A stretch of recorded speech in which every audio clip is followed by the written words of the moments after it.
Bofors కుంభకోణం ఒకప్పుడు రాజీవ్ గాంధీకి సంబంధించి కీలకమైంది. ఆయన గద్దె దిగి వీపీ సింగ్ ప్రధానమంత్రి కావడానికి కారణమైనటువంటిది బోఫోర్స్ కుంభకోణం. ఏంటి అంటే మన సైన్యంలో బోఫోర్స్ గన్స్ వాడతారు, స్టిల్ నౌ గన్స్ వాడతారు. కింద నుంచి పైన ఉన్నటువంటి కొండల మీద ఉన్నటువంటి వాటి లక్ష్యాలను కూడా ధ్వంసం చేయగలిగినటువంటి శక్తివంతమైన.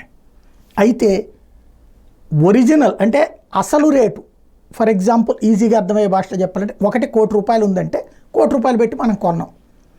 అయితే డైరెక్ట్గా కంపెనీ దగ్గర నుంచి కాకుండా మధ్యలో కత్రోచి అనే ఒక బ్రోకర్ దగ్గర నుంచి కొన్నాం. వాళ్ళు 1 కోటి రూపాయలకి ఇస్తానంటే ఇటు 2 కోట్ల రూపాయలు వసూలు చేశాడు అనమాట. అది ఎలాగా, వేరే యుద్ధాల్లో వాడేసినటువంటి సెకండ్ హ్యాండ్వి మనకి అంటగట్టారు. అలాగని పనిచేయవా, ఖచ్చితంగా పనిచేస్తాయి. కార్గిల్లో అయ్యే బాగా పనిచేసినాయి.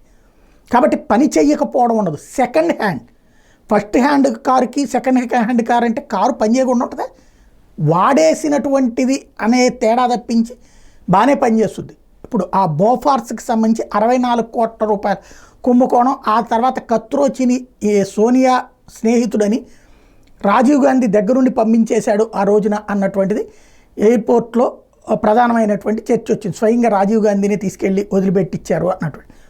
ఆ తర్వాత ఇన్వెస్టిగేషన్ పక్కకి వెళ్ళిపోయింది. అయితే ఇప్పుడు ఏది అసలైనోడు అవతలకి వెళ్ళిపోయాడు కాబట్టి. కానీ ఇప్పుడు ఆనాడు అమెరికాకి సంబంధించినటువంటి ఒక అధికారి,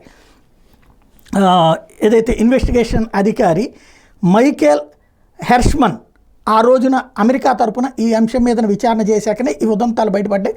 దాన్ని హైలైట్ చేసి ప్రతిపక్షం అప్పుడు అధికారంలోకి వచ్చింది.